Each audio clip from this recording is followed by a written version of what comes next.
Então é evidente que existem coisas que também são negativas, mas tudo isso aqui que eu estou falando sobre o relatório é absolutamente positivo, porque agora já não é mais um jornalista falando no Brasil, uma pessoa qualquer citando um fato, não. Agora o relatório está trazendo coisas objetivas que aconteceram no Brasil, fatos concretos e muito preocupantes sobre a liberdade de expressão.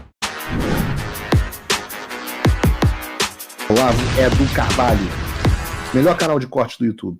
Eu conto imensamente aqui com o like de vocês, que você mande o programa nos seus grupos de WhatsApp, e esses fatos que nós vamos revelar e entender melhor aqui hoje, chegarem ao máximo de pessoas possível. Então, manda o programa para os amigos e manda o programa para os inimigos, especialmente esse, porque esse é o Paulo Figueiredo Show. É exatamente, né? No meu caso, por exemplo, eu me lembro que, inclusive, eu tive o privilégio de ver as decisões judiciais contra mim mostradas pelo Congresso dos Estados Unidos, que tinha intimado o X, que tinha cópia de algumas decisões, né? Inclusive é o Jim Jordan, que eu encontro hoje aqui na visita de Washington, o presidente do Comitê Judiciário americano, que foi quem começou a divulgar pela primeira vez esse tipo de coisa, né? Então, nós continuamos. Eu até hoje não fui formalmente notificado de nenhum processo contra mim, então, portanto, não posso nem apresentar uma defesa, e as medidas cautelares existem, como você disse, de forma indefinida. São 3 anos sem meu passaporte, 3 anos com minhas contas bloqueadas, 3 anos... Tem um bom bando de tempo que eu estou proibido de me comunicar, por exemplo, com o presidente Bolsonaro. Obviamente agora ninguém consegue se comunicar com o presidente Bolsonaro, mas na minha condição de jornalista, há outras pessoas, o próprio Alexandre Ramagem, que está aqui nos Estados Unidos, existe uma proibição de que eu me comunique com ele, que eu não vou dizer se a gente está respeitando ou não, mas existe essa proibição.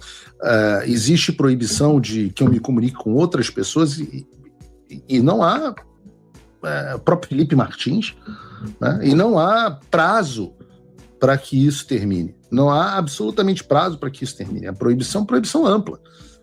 Então, exato, e nem o instrumento que traz a proibição tem qualquer relação com prazo, ele nem trata desse assunto. E aí o que o relatório traz, então, de maneira clara, é que existe uma violação direta da liberdade de expressão e do devido processo legal nesses casos. E aí você, que está nos assistindo, tira, essa é ou não é uma boa conclusão para a gente. E, de novo, o relatório é bem extenso, o relatório tem várias páginas, é claro que tem pontos que também não são negativos, de novo, é muito sobre você calibrar as suas expectativas, sabendo que se trata de um órgão que é dominado pela esquerda, de um mecanismo internacional que foi abandonado pela direita por muito tempo e que só agora a gente voltou a prestar atenção.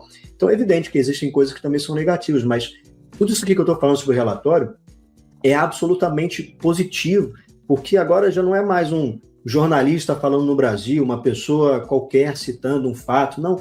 Agora o relatório está trazendo coisas objetivas que aconteceram no Brasil, fatos concretos e muito preocupantes sobre a liberdade de expressão. Então, no final das contas, para a gente não se alongar muito aqui, fala também de como que essas cautelares e medidas foram estendidas para familiares e pessoas ligadas, né, às pessoas sancionadas, como aconteceu em vários casos. No geral, então, eu creio que foi um relatório positivo para aquilo que a gente estava esperando. Eu conversei com alguns advogados que atuam no sistema interamericano de direitos humanos e também compartilham desse entendimento. Então, muito sobre controle de expectativa, acho que essa é a palavra. Se você esperava que era um negócio que ia mudar o mundo, não mudará. Se você acha que é um instrumento, um documento, um reconhecimento público importante daquilo que a gente vem denunciando no Brasil há algum tempo, então sim, excelente vitória. Eu acho que nós temos alguns aspectos aqui que as pessoas precisam observar. Primeiro, o registro histórico é sempre importante, porque fica difícil você voltar atrás e dizer que não aconteceu algo que está documentado com fonte validada por um relator de esquerda da Comissão Interamericana de Direitos Humanos. Mas o segundo aspecto que as pessoas não percebem é que, para balizar qualquer ação, a gente precisa de relatórios que sirvam como fontes para serem referenciados. Então, muitas vezes, por exemplo, no processo de produção de documentação para a sanção dos ministros do STF, dos demais, e da própria Alexandre Lima Magnitsky, nós tivemos que obter fontes que falassem que ele está dizendo, que não fosse só a palavra do Paulo. E aí você, de posse de um relatório dessa magnitude, você pode extrair os trechos que comprovam as suas teses e utilizá-los como base para ações maiores, sejam novas sanções contra o Alexandre de Moraes, Seja, por exemplo, até mesmo o impeachment do ministro Alexandre de Moraes. Né, você hoje pode, o fato é que hoje, num processo de impeachment do ministro Alexandre de Moraes, você pode utilizar um relatório da Comissão Interamericana de Direitos Humanos dizendo que o ministro da Suprema Corte brasileira está em violação, praticou a violação do direito da liberdade de expressão de várias pessoas. Alguns podem utilizar, inclusive isso nos seus argumentos, em algum momento em que o Brasil volte a ter um mínimo de rule of law, né, de império das leis, isso pode ser utilizado, inclusive, para reversão de determinadas decisões do próprio tribunal, revisão de decisões do próprio tribunal. Então, eu creio que isso foi muito positivo. Agora, para a gente finalizar aqui, João, por causa do tempo, por que tanta gente achou o relatório negativo e por que a imprensa lidou com o relatório como se ele tivesse sido uma vitória da esquerda? Olha, primeiro ponto, por que as pessoas da direita acreditaram nisso? Eu acho que elas viram muito recorte e muitas pessoas ali que escreveram sobre o relatório sem necessariamente ter tido contato com a fonte primária, com o texto, etc., e por isso ficaram com essas impressões. Além disso, que eu já falei que algumas pessoas, na minha visão, estavam com uma expectativa irreal e absolutamente, assim, literalmente fora da realidade quanto a esse relatório. E as pessoas, no final das contas, muitas das pessoas esperam a bala de prata, esperam aquele evento que vai mudar absolutamente tudo. Quando, na verdade, o que a gente tem é uma sequência de pequenos eventos que vão sendo somados e agregados até que a gente tenha o resultado que a gente quer. E a imprensa, por outro lado, trata isso da forma que tratou porque tem um interesse em tratar dessa forma. É evidente que, e agora a gente pelo menos está tendo algum tipo de alteração, né? Alguns jornais já criticam o Alexandre, alguns jornalistas já criticam o Alexandre abertamente, mas até pouco tempo isso era uma coisa muito restrita a certos casos, certas pessoas, certos veículos, editoriais, etc. Então, a imprensa trata assim porque tem interesse de tratar assim. A verdade é que tem um efeito inibitório nisso tudo que a gente está citando aqui. Você vê que as pessoas que estão falando estão sendo duramente punidas, as pessoas que estão falando estão sendo presas, as pessoas que estão falando, inclusive os jornalistas, meu Deus do céu, você é um caso desse, você é um jornalista que está sendo perseguido por algo que você falou. Então o jornalista olha para isso e fala, bom, então é melhor eu não falar também, seja por conveniência ideológica, seja por medo de enfrentar o sistema. E aí, se você me permite, Paulo, eu vou adicionar um terceiro ponto que você falou, do que a gente está vendo. Meu terceiro ponto é que a gente está aprendendo a lidar com mecanismos que nós não sabíamos lidar antes. Não sei se você certamente vai se lembrar, mas quando o Lula foi preso, o PT levou o caso para a ONU, levou o caso para a Comissão Interamericana de Direitos Humanos também, para diversos órgãos internacionais. É algo que a gente não estava nem acostumado a fazer. O mero fato do relator especial da Relatoria de Liberdade de Expressão ter vindo ao Brasil para produzir um documento sobre isso já é, por si só, uma vitória, porque é um terreno que a gente nunca havia conquistado antes. E a tendência é que agora, fruto de muito trabalho, ciente desses mecanismos de poder, as coisas só se acentuem e melhorem na nossa direção.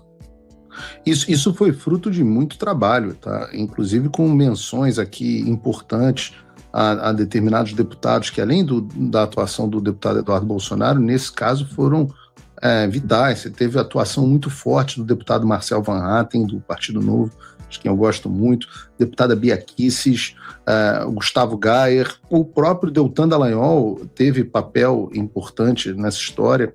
Kim Paim vai ficar chateado comigo que eu estou fazendo elogio ao Deltan Dallagnol. Eu não entro nessas tretas. Eu me dou bem hoje com o Deltan, então tá tudo certo. Você teve a atuação do senador Eduardo Girão, muito importante na história, o próprio senador Magno, pessoas que ajudaram muito e pressionaram muito nessa questão da Comissão Interamericana de Direitos Humanos, além da atuação de ONGs, né, como a ADF, por exemplo, teve um papel fundamental na pressão para essa visita do Pedro Vaca, e assim, como se disse, né, a gente vai avançando. Obrigado, João, volta mais vezes aqui. Uma meta para 2026 é que você participe mais do Paulo Figueiredo Show, inclusive aqui do estúdio que você me ajudou a montar. Essa estante está aí, quero ver ela com o livro pessoalmente daqui a pouco. É isso. Em breve. E parece que o Nicolás caiu de maduro. para quem achava que Donald Trump havia desistido de combater a esquerda aqui na América Latina pelo fim da Magnitsky, estava enganado. Donald Trump não desistiu e eu convido você a não desistir também. Deixe seu like se você gostou dessa captura, comenta aqui o que você acha que vai acontecer nos próximos dias e eu te convido a acompanhar o passo a passo do que está acontecendo aqui na América Latina e qual vai ser o impacto disso no Brasil, se inscrevendo no canal e ativando o sininho das notificações para você não perder nada. Eu vou estar trabalhando dia e noite para trazer as melhores informações e análises do que está acontecendo no Brasil e no mundo aqui no canal Olavo do Carvalho. Lembrando que eu tenho vídeos novos no canal todos os dias às 18, 19 e 20 horas. Então não perde tempo e ativa o sininho das notificações. Se você quer ajudar ainda mais o meu trabalho, você pode se tornar membro aqui do canal e fazer parte de quem não desiste do Brasil. Vai ter o link aqui na descrição do vídeo para você se tornar membro do canal e receber na frente os vídeos que vão ao ar às 18, 19 e 20 horas. A gente sempre dá prioridade para os nossos membros.